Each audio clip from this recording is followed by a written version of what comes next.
assembly in the New World convened. By the devotion of generations of patriots, it has flourished throughout the ages. And now that proud tradition continues with all of you. To every Virginian and every legislator with us today, congratulations on 4 incredible centuries of history, heritage, and commitment to the righteous cause of American self-government. This is truly a momentous occasion.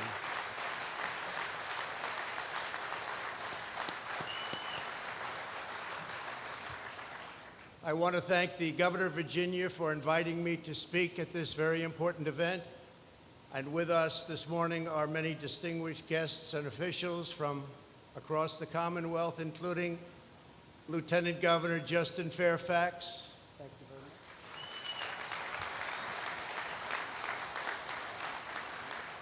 Speaker Kirk Cox. Thank you, Kirk. Thank you.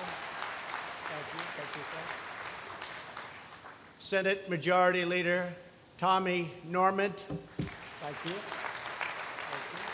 Tommy. Thank you. And members of the host and other federal, state, local, and tribal leaders, all with us today. Thank you very much.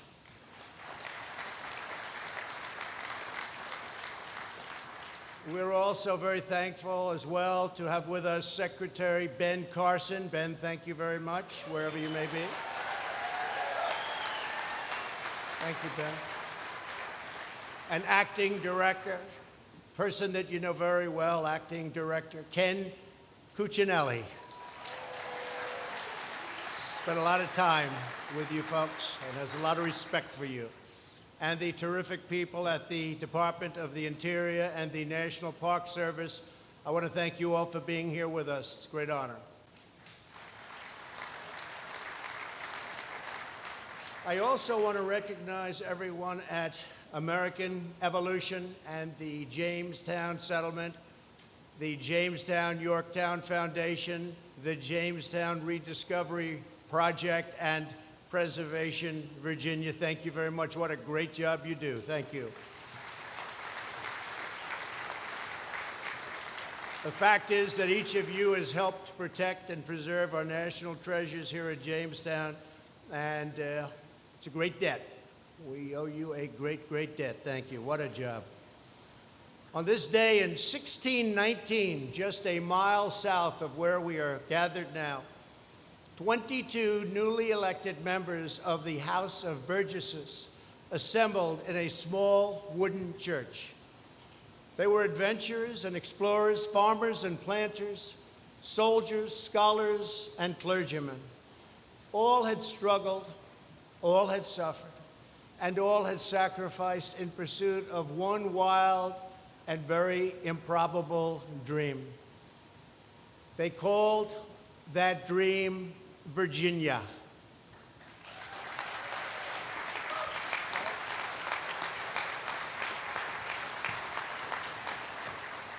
It had been only 13 years since 3 small ships, the Susan Constant, the Godspeed, and the Discovery, set sail across a vast ocean.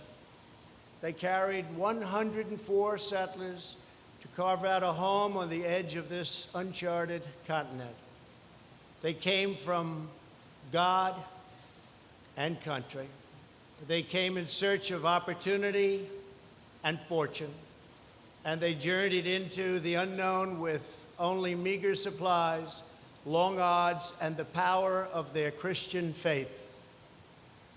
Upon reaching Cape Henry at the mouth of the Chesapeake Bay in 1607, a long time ago, the first men of the Virginia Company erected a cross upon the shore. They gave thanks to God and asked His blessing for their great undertaking. In the months and years ahead, they would dearly need it. The dangers were unparalleled. The Jamestown settlers arrived in America amid one of the worst droughts in over 7 centuries. Of 104 original colonists, 66 died by the year's end. During the third winter, known as the starving time, a population of up to 500 settlers was reduced to 60. By spring, those who remained were in search of whatever they could get to survive, and they were in dire trouble. They left Jamestown deserted. They just sailed away, never to come back. But they had not gone far down the James River when they encountered the answer to their prayers, ships bearing a year's worth of supplies and more than 300 new settlers. As we can see today on this great anniversary, it would not be the last time that God looked out for Virginia. Together, the settlers forged what would become the timeless traits of the American character. They worked hard, they had courage and abundance, and a wealth of self-reliance. They strived mightily to turn a profit. They experimented with producing silk, corn, tobacco, and the very first Virginia wines. At a prior settlement at Roanoke, there had been no survivors, none at all. But where others had typically perished, the Virginians were determined to succeed. They endured by the sweat of their labor, the aid of the Powhatan Indians, and the leadership of Captain John Smith. As the years passed, ships bearing supplies and settlers from England also brought a culture and a way of life that would define the New World. It all began here.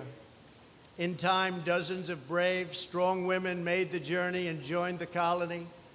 And in 1618, the Great Charter and other reforms established a system based on English common law.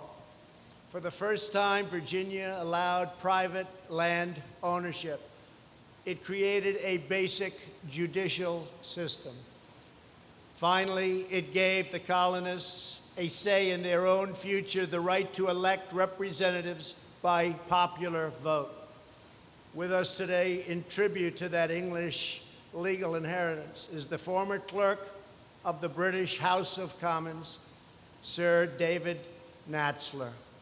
Thank you, David.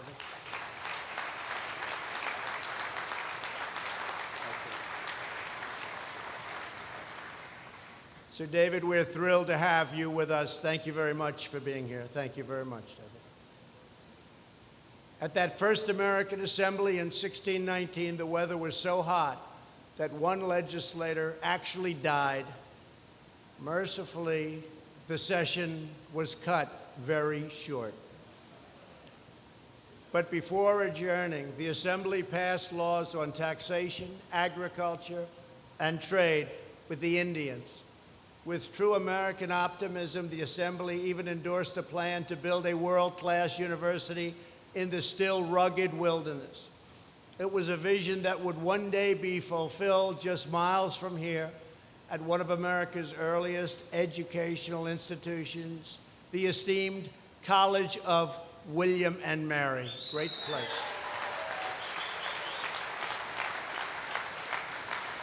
Great place. As we mark the first representative legislature at Jamestown, our nation also reflects upon an anniversary from that same summer 4 centuries ago. In August 1619, the first enslaved Africans in the English colonies arrived in Virginia. It was the beginning of a barbaric trade in human lives. Today, in honor, we remember every sacred soul who suffered the horrors of slavery and the anguish of bondage. More than 150 years later, at America's founding, our Declaration of Independence recognized the immortal truth that all men are created equal.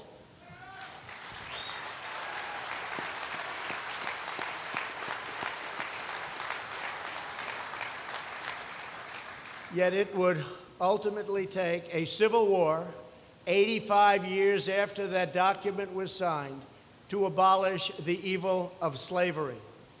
It would take more than another century for our nation, in the words of Reverend Martin Luther King Jr., to live out the true meaning of its creed and extend the blessings of freedom to all Americans.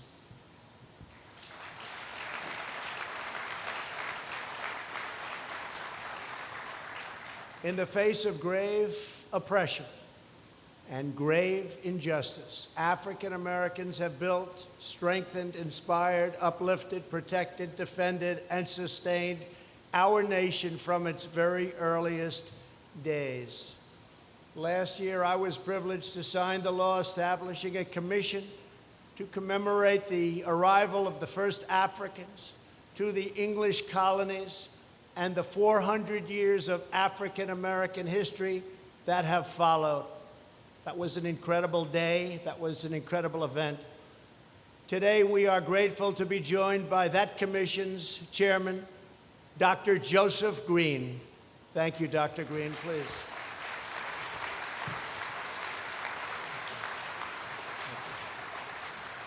Thank you. Thank you very much, Dr. Green. In the decades that followed that first legislative assembly, the democratic tradition established here laid deep roots all across Virginia. It spread up and down the Atlantic coast. One fact was quickly established for all time. In America, we are not ruled from afar. Americans govern ourselves, and so help us God, we always will.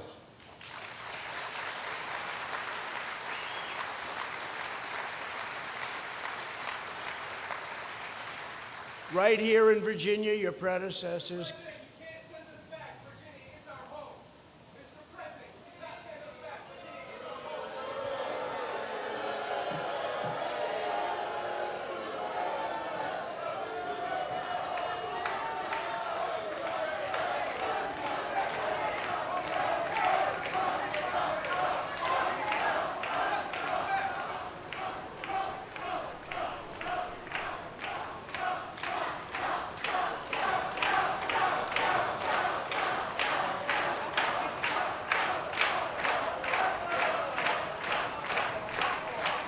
Thank you very much. Thank you.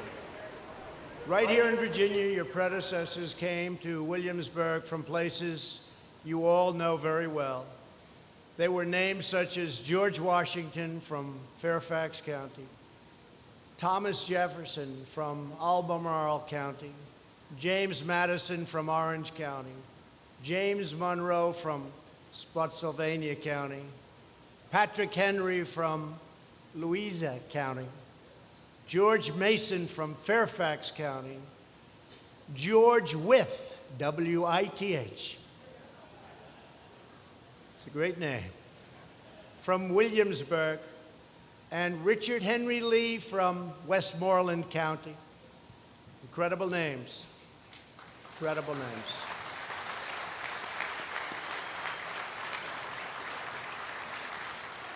Self-government in Virginia did not just give us a state we love. In a very true sense, it gave us the country we love, the United States of America. So true. Thank you very much.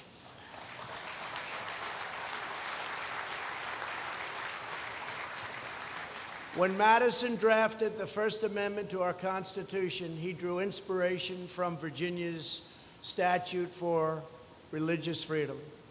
As John Adams wrote in Philadelphia just before the adoption of the Declaration of Independence, we all look up to Virginia for examples. Great. So great.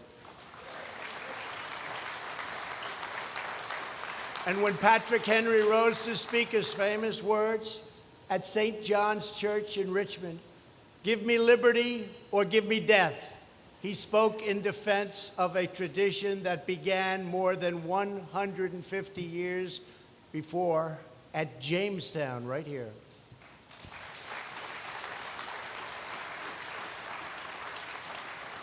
It was a heritage those patriots would fight a long war of independence to defend. And it is a heritage that countless Americans have fought and died for to secure in all of those centuries since. In our time, we must vigorously defend those cherished democratic traditions that have made our beloved republic the envy of the entire world. And it still is, as much as ever before, and maybe more. Our hard-won culture of self-government must be nourished, protected, and constantly preserved. That is why we must speak out strongly against anyone who would take power away from citizens, individuals, and state governments such as yours.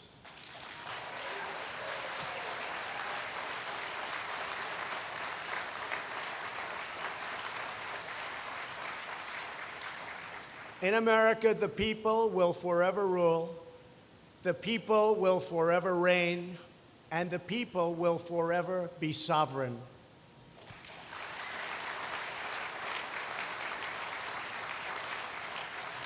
From the first legislative assembly down to today, America has been the story of citizens who take ownership of their future and their control of their destiny. That is what self-rule is all about. Everyday Americans coming together to take action, to build, to create, to seize opportunities, to pursue the common good, and to never stop striving for greatness.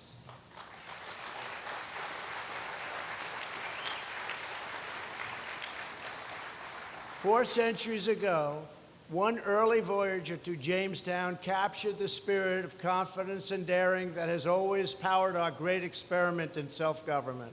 He wrote, "We hope to plant a nation where none before hath stood." That was something. In that hope, the men and women of Jamestown achieved success beyond anything they could possibly have imagined. They started the nation that settled the wilderness, won our independence, tamed the Wild West, ended slavery, secured civil rights, invented the airplane, vanquished the Nazis, brought communism to its knees, and placed our great American flag on the face of the moon.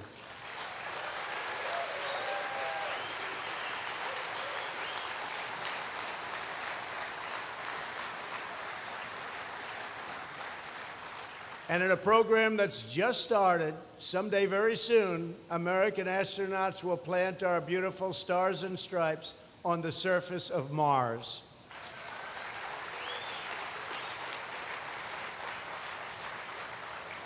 But among all of America's towering achievements, none exceeds the triumph that we are here to celebrate today. Our nation's priceless culture of freedom, independence, equality, justice, and self-determination under God.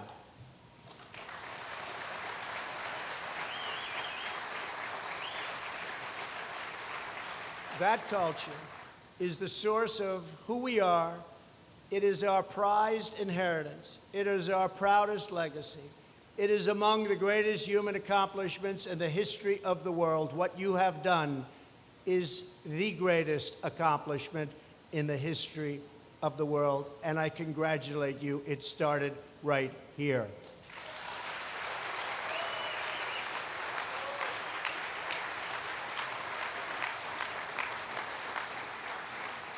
Now we must go bravely into the future, just as those bold explorers first ventured into this majestic land. We must call upon the same scale of imagination, the same thirst for knowledge, the same love of adventure, the same unrelenting courage, and the same total determination to prevail. Above all, we must be proud of our heritage, united in our purpose, and filled with confidence in our shared great, great, great American destiny.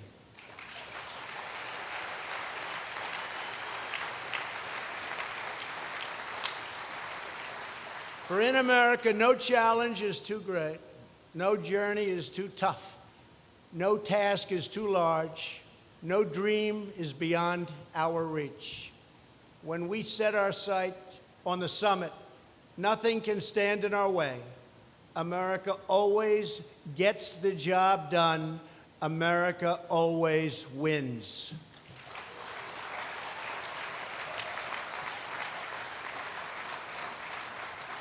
That is why, after 400 years of glorious American democracy, we have returned here to this place to declare to all the world that the United States of America and the great Commonwealth of Virginia are just getting started.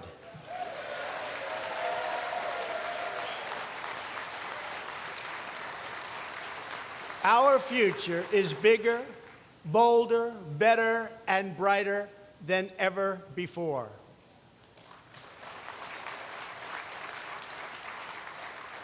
It's been a great honor for me to be with you this morning. I'd like to thank you. God bless you. God bless Virginia, and God bless America. Thank you very much, everybody.